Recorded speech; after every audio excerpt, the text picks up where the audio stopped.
தமிழக சட்டமன்றத்தில் நமக்கு எதிராக நிகழ்த்தப்பட்ட ஒரு உரைக்கு ஒரு நாகரிக பதிலடி கொடுக்கணும்னு நான் நினைக்கிறேன். அரசியல் செய்ய விருப்பமில்லை, அரசியல் செய்ய விருப்பமில்லைன்னு அடிக்கடி சொல்ற முதல்வர் நம்மளை குறிப்பிட்டு பல்வேறு அவதூறுகளை பதிவு செய்வதன் வாயிலாக பெருந்தன்மையை பேரளவில் மட்டுமே பேசும் முதல்வர் 15/10/2025 அன்னைக்கு தமிழக சட்டமன்றத்தில் நமக்கு எதிராக பேசிய பேச்சில் எவ்வளவு வன்மத்தை கக்கியுள்ளார் என்பதையும் எப்படிப்பட்ட ஒரு அரசியல் செய்ய முயல்கிறார் என்பதையும் தமிழக மக்கள் உணராமலா இருப்பாங்க.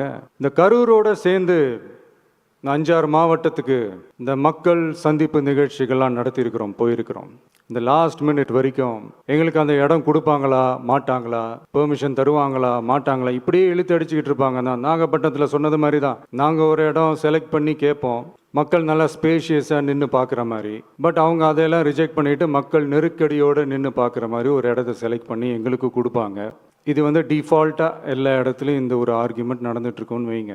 அது மட்டும் இல்லை, இந்தியாவிலேயே எந்த ஒரு அரசியல் கட்சி தலைவருக்கும் கொடுக்கப்படாத கண்டிஷன்ஸ், பஸ்ஸுக்குள்ளேயே இருந்து பார்க்கணும், மேலே கை காட்டக்கூடாது, இப்படிலாம் ஒரு அதீத கட்டுப்பாடுகளை கொடுத்த உடனே எங்கள் சைட்லேருந்து ஒரு அறிக்கையும் வெளியிட்டோம். அது மட்டும் இல்லை, தமிழக வெற்றி கழகம் சார்பாக அனைத்து கட்சிகளுக்கும் சமமாக ஒரு முறையான ஒரு பொது வழிகாட்டு முறைகள் SOPஸ்ன்னு சொல்லுவாங்க, அதையும் வழங்கணும்னு சொல்லி உயர்நீதிமன்றத்தையும் நாடி இருக்கணும். இதுவும் தமிழக மக்கள் உணராமலாக இருப்பாங்க.